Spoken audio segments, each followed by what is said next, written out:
certeza você já deve conhecer a expressão piloto automático. Geralmente é aquilo que você faz sem pensar muito, né? Você já tem ali o movimento, tudo muito calculado e você faz ali como se tivesse um robozinho mexendo no seu corpo sem você raciocinar muito em cima. E nessas horas é que a gente comete as maiores trapalhadas aí, né? Tipo, bebe nanquim no lugar do café que tá do lado, ou tropeça nas coisas, ou escova o dente com creme de barbear, né? Coisas desse tipo. E no desenho pode acontecer de você também desenhar no piloto automático. E, cara, isso pode gerar uma série de problemas que talvez você não esteja percebendo. Nesse vídeo aqui, eu vou falar sobre algumas coisas que acontecem nessa relação de você desenhar, criar, conceber e quanto esse piloto automático pode estar te atrapalhando. Às vezes é isso que está te impedindo de explorar traços diferentes, de conseguir fazer às vezes um realismo se você faz muito estilizado, ou fazer uma estilização se você faz muito realismo, ou simplesmente você parou de evoluir, não consegue fazer aquela angulação que você quer, aquela perspectiva, aquela criação bacana, porque muito do desenho ou parte do processo você faz no piloto automático. Talvez o pensamento na hora de conceber uma imagem esteja ali um pouco inadequado para o que você quer fazer. Então, eu acho que esse vídeo aqui vai te dar uma ajuda. Eu vou mostrar para você também na prática algumas coisas. E então, fica comigo aqui, beleza? Vamos pro vídeo. Seja muito bem-vindo, muito bem-vinda. Meu nome é Thiago Spiked, sou desenhista, quadrinista, professor de arte. Você pode conferir todos os links aqui da minha editora para conferir meu trabalho na prática também, os cursos e tudo mais está na descrição. Me segue também nas outras redes sociais e é isso aí. Gente, piloto automático todo mundo sabe o que é, né? É uma coisa que você já faz memorizado, você está acostumado, né? Exemplo mais básico que tem é você acorda de madrugada precisando ir no banheiro. Você provavelmente não acende a luz, né? Porque você sabe quantos passos tem que dar para chegar até o banheiro sem tropeçar em nada, você não erra. Você está tão acostumado com a sua casa que você nem pensa como que você está andando, só vai. E para os rapazes, falem para mim, você erra o alvo? Não erra, né? Você sabe exatamente onde mirar, porque né, o seu piloto automático já está muito conhecido ali, né, habituado com o espaço que você está. Agora, se você estiver num período em que você tem umas caixas no corredor, no meio do caminho, né, um objeto em comum, provavelmente você vai tropeçar no meio da noite, tá? Porque o seu piloto automático não lembrou de uma coisa diferente que tinha ali no meio, que era essa caixa que você tropeçou. Esse exemplo meio bobinho, eu acho que ajuda a gente a visualizar o quanto que o piloto automático no desenho pode ser prejudicial. Tá? Tem uma notícia boa para quem está começando. Se você é iniciante, está bem no zero, dificilmente você vai ter pilotos automáticos no desenho. Você vai fazer tudo com muita atenção, né? E às vezes até com muita dificuldade, porque você ainda não assimilou muito bem o começo. Tá? Esse problema do piloto automático é se você já desenha há um tempinho e principalmente se você acaba tendo um desenho muito repetitivo, né? Desenha só muito rosto, ou só muito personagem, sempre do mesmo jeito, ou só busto, ou você é o famoso escravo dos closes e talvez tenha dificuldade em corpo, angulação, etc. O que acontece, pessoal? Quando você desenha no piloto automático, vários pedaços do desenho, várias partes do desenho, a sua mente ela já acostuma com uma certa configuração. Tá? Vamos usar um exemplo. Imagina uma letra A, por exemplo. Você sabe como escrever uma letra A, certo?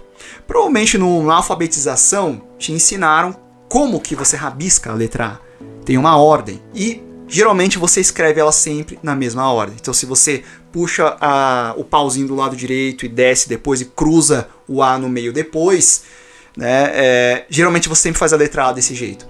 Nesse caso está tudo certo. Por quê? Porque é um símbolo que você usa. Você vai repetir ele.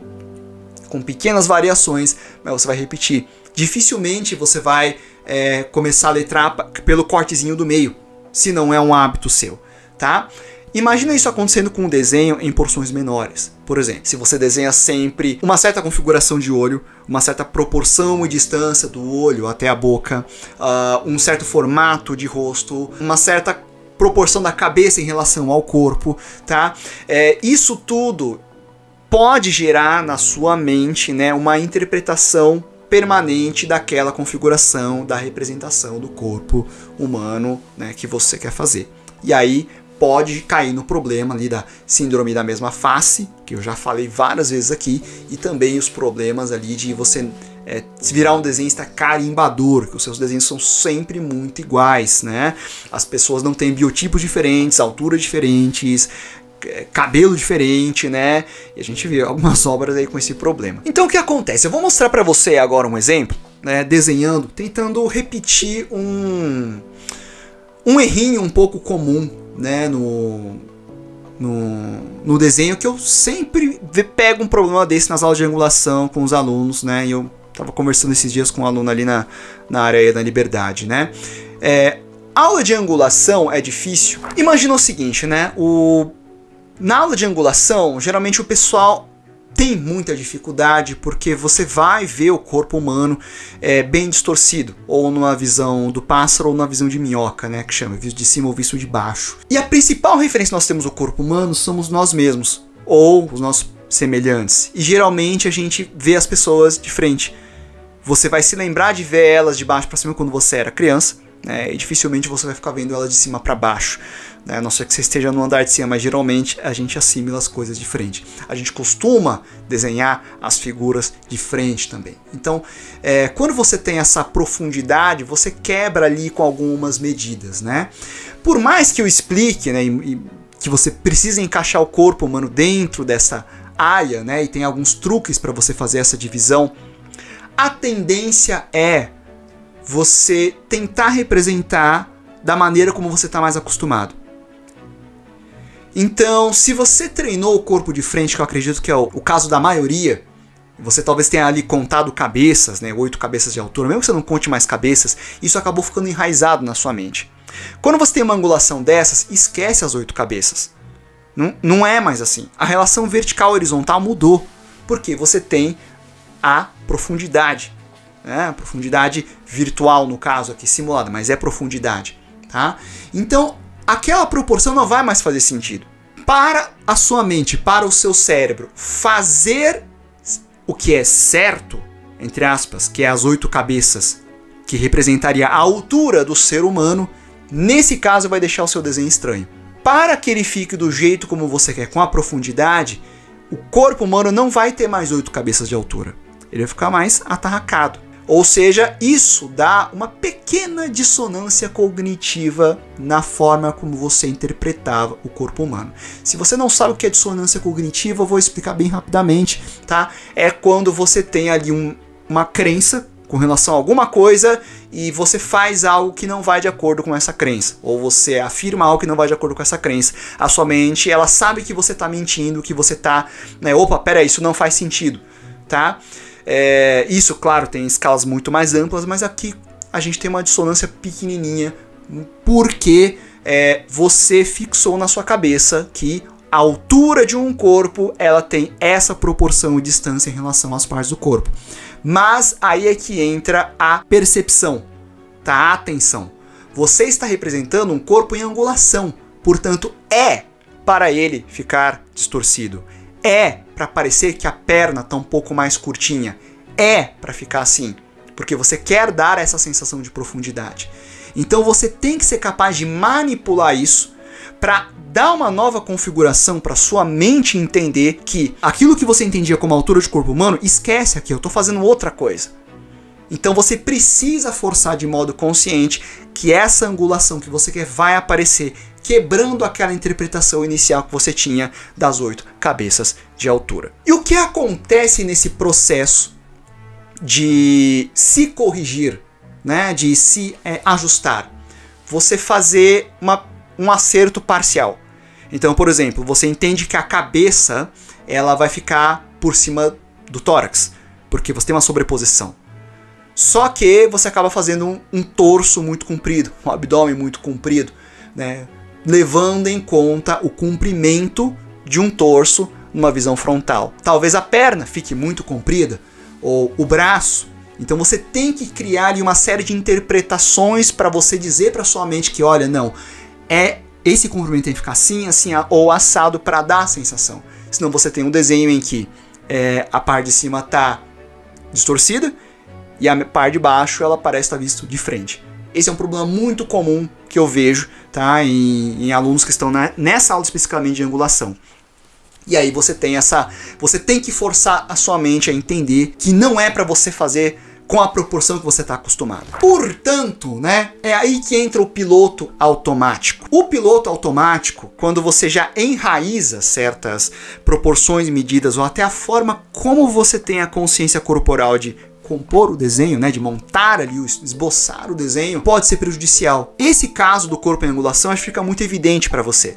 Se você não distorcer, se você não romper aquela noção de proporção de altura, não vai sair a profundidade que você quer. Agora, imagina isso para uma proporção de um olho em relação ao nariz.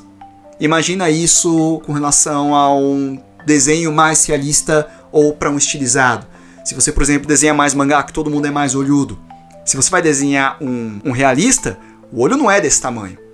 A tendência é você tentar fazer um realismo meio olhudo.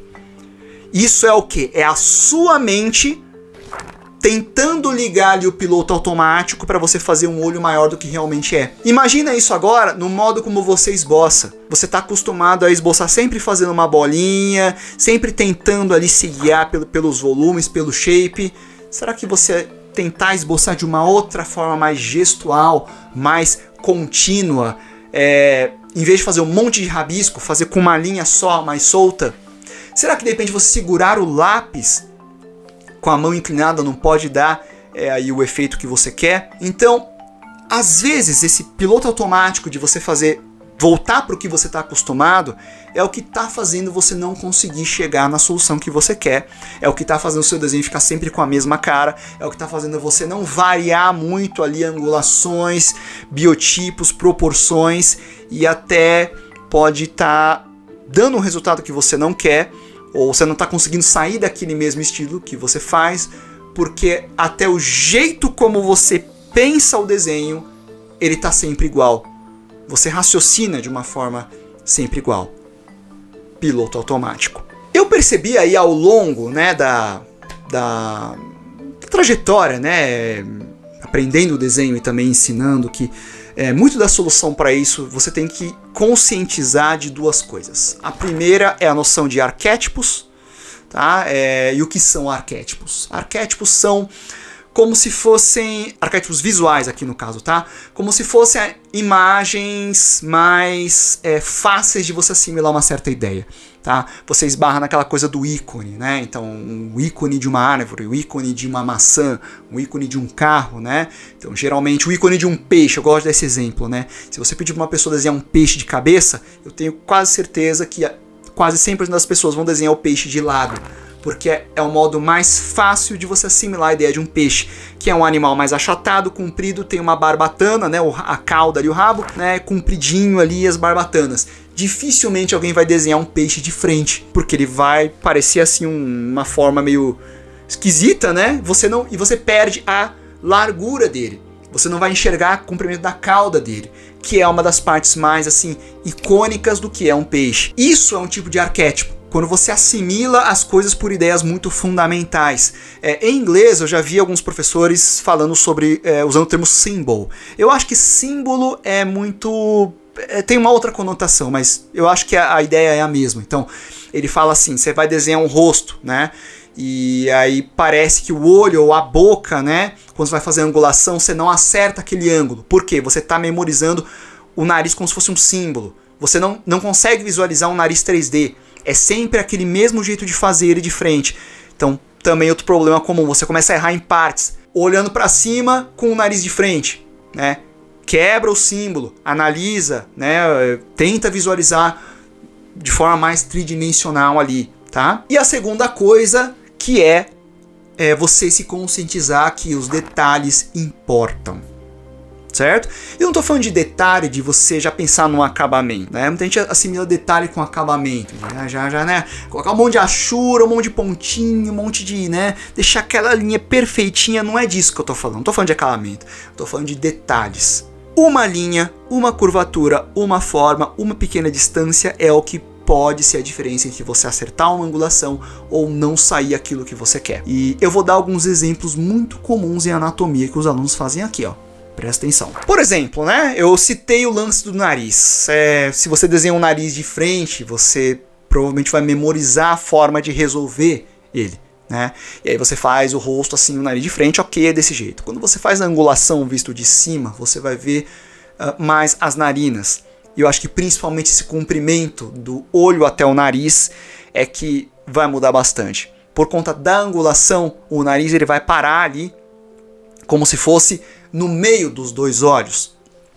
Obviamente, não é que ele está no meio dos dois olhos, é que por conta da angulação, né, o rosto está mais inclinado e ele parece ficar no meio dos dois olhos. Onde que entra o arquétipo?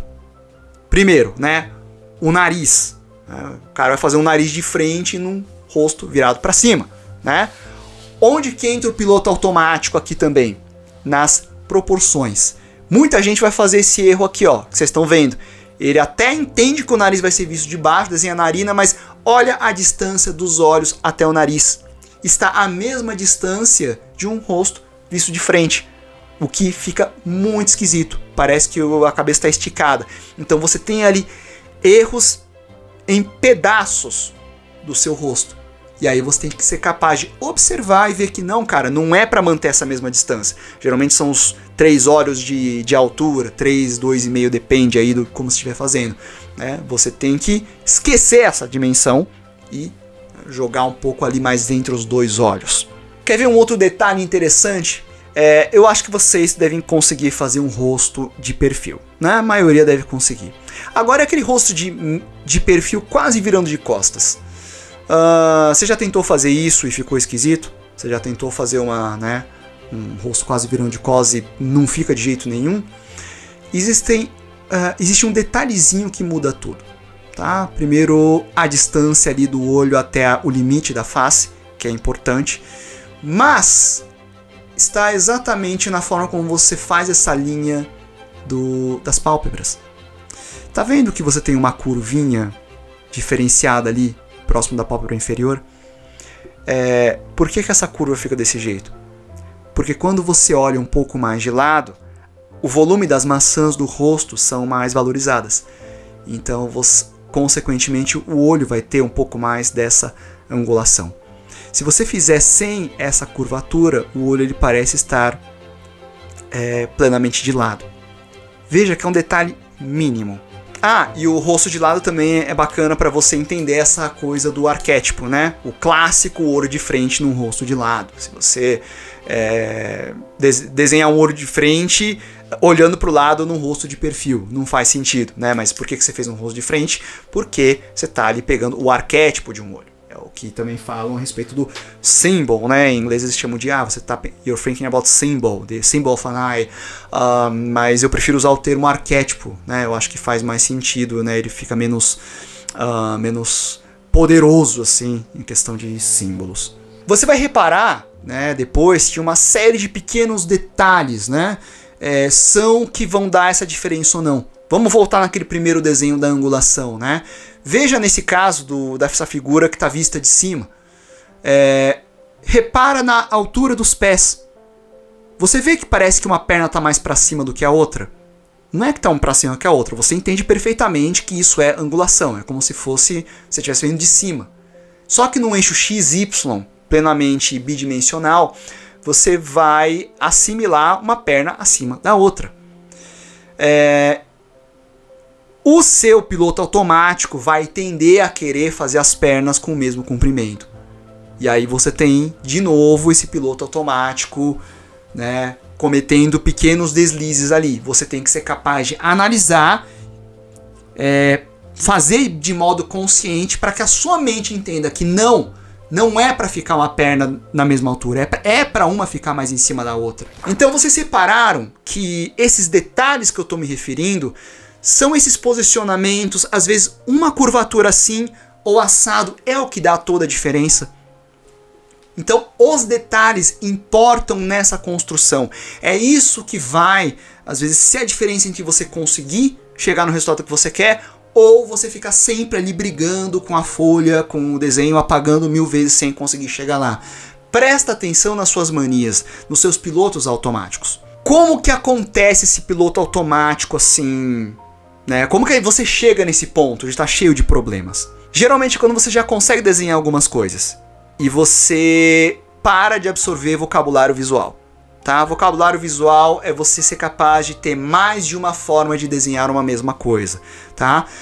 O processo de aprendizado, de você conseguir representar uma certa forma, o objeto, tá? Geralmente você vai passar por essas etapas: olhar, analisar, interpretar e aí construir. Então, suponho, eu quero desenhar, sei lá, essa caneta aqui. Né? Eu vou olhar para ela, ver quais são os principais arquétipos, pontos. Eu vou analisar, né? Que aí eu vejo, né, uma proporção de uma coisa com a outra e tal. Aí eu vou interpretar como que é a melhor forma de eu construir esse desenho. Ah, ela é comprida, ela é cilíndrica, ela tem uma proporção assim, eu puxo uma linha assim, assim, assado. É o que eu falo nos primeiros passos ali dos meus cursos, tá? E aí você vai construir, é aí que você desenha, você faz. Por isso que exercícios iniciantes como desenho de observação, construções fundamentais são tão importantes, porque você educa a sua mente que para desenhar você passa por esses processos. Você olha, você analisa, você interpreta e aí você constrói. E aí você não seguia só pelo contorno. Só que isso, para um desenho de observação, é muito claro. E quando você quer criar um personagem, né, desenhar um personagem da sua cabeça? De onde você vai olhar, analisar, interpretar para depois construir? Da sua memória interpretativa. É aí que o vocabulário visual vai fazer toda a diferença. É aí que, se você sempre desenha só o bonequinho de frente, só rosto, só busto, não varia muito estilo, você tem um vocabulário visual pobre, que a gente costuma falar assim, que você vai cair nos problemas de síndrome da mesma face, desenhista carimbador, e vai ficar preso aos arquétipos e sempre seus desenhos vão ficar da mesma maneira, porque você vai desenhar sempre no piloto automático. Você já sabe como fazer, você já memorizou aquilo. Você vai perceber, possivelmente, que os seus desenhos você vai sempre construí-los na mesma ordem. É igual quando você caminha do seu quarto até o banheiro de madrugada. Você nem pensa, você nem olha para o que você está fazendo. Você está fazendo memorizado. Aquilo já está carimbado. E você está abstraindo todas essas etapas. Ver, analisar, interpretar para ir construir. Não pense que os caras que desenham assim super rápido e compõem uma página, que eles não estão pensando quando fazem isso. Eu sei que parece que os caras fazem rápido. Você pega ali o Inoue, né, o nosso saudoso, né, Kim Jung-gi, também ele construía tudo aquilo, tá? Não pense que ele está fazendo aquilo no piloto automático. Ele já está num ponto em que ele olha para a folha em branco e todo esse processo de ver, analisar, né, interpretar e construir, ele não precisa nem rabiscar, ele já vê assim só com os olhos e vai, né, construindo ali. Ele não está fazendo no piloto automático. Por isso que treinos de desenho gestual, treinos de você experimentar composição, construção, ter um esboço solto são tão importantes. Porque quando você constrói, quando você passa por esse processo, você está o tempo todo interpretando, analisando, construindo. O que vai no sentido oposto do piloto automático. Tá? E aí, né, você, com o passar do tempo, com o passar da maturidade, essa construção fica uma coisa mais natural. Não é que é automático, mas você é mais eficiente na construção. Você vai ver que você vai ter economia de linhas. Tem muito iniciante que rabisca muito, né? Fica aquela coisa carregada, tudo. Por quê? Porque está procurando. Né? Você rabisca muito quando você desenha, fica riscando muito no mesmo lugar. Você está procurando demais ali. É insegurança. Né? O gestual, quando você costura, né? Você já vê o cara construindo ali, você vai ver que é essa coisa solta. Tá? Talvez vocês já devem ter visto ali quando eu fiz os outros desenhos.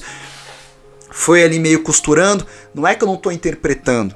Eu estou interpretando. Mas eu estou enxergando naquele desenho como é a melhor solução, como é a melhor angulação, como é o melhor, né, direcionamento. Isso vale para tudo, tá? Detalhes, roupas, prédios, acabamento, se você quiser fazer algo muito diferente, tá? E claro que isso não é uma coisa que você vai pegar de um dia para outro só porque você viu esse vídeo aqui, né? Isso é uma coisa para você mentalizar e tentar ver se não é isso aí que tá te travando.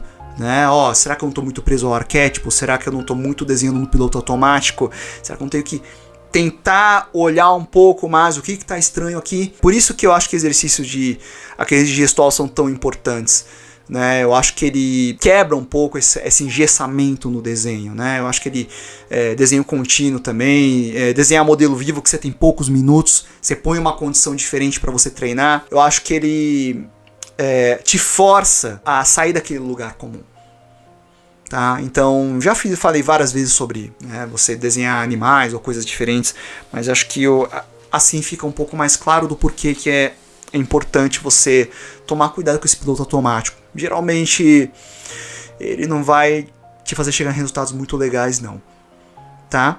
Então, espero que vocês tenham entendido, espero que vocês tenham achado bacana aí esse conceito, tá? Cuidado com o piloto automático, né? Tenta sempre interpretar o que você está fazendo e rabiscassem esse medo. Bom, também mais um vídeo aí da leva nova do que eu estou fazendo, mais detalhado aí com o desenho.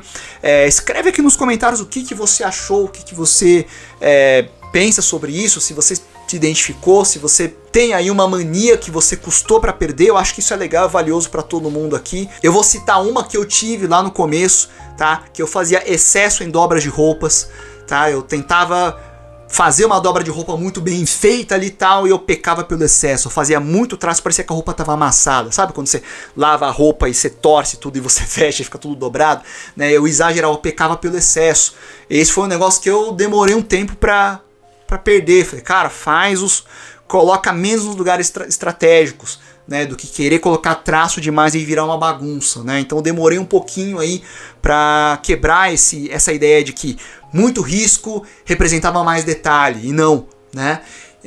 Então esse foi teve vários outros também, mas se tiver um exemplo de algum arquétipo que você quebrou, ou que você tem dificuldade, ou de um piloto automático que você fez, ou se você está reparando, vale a pena o autodiagnóstico, cara. Dá uma olhadinha, vê se você não está repetindo demais. Se você quiser orientação especializada, tem ali o Como Desenhar.net, tem o Como Desenhar Mangá, se você gosta mais de mangá, e tem o curso de desenho gestual, que é um treinamento aí intensivão de 1 mês para 1 mês e meio, para você soltar mais o traço aí com uma lista de exercícios bem definida aí para você assimilar melhor esses conceitos, tá?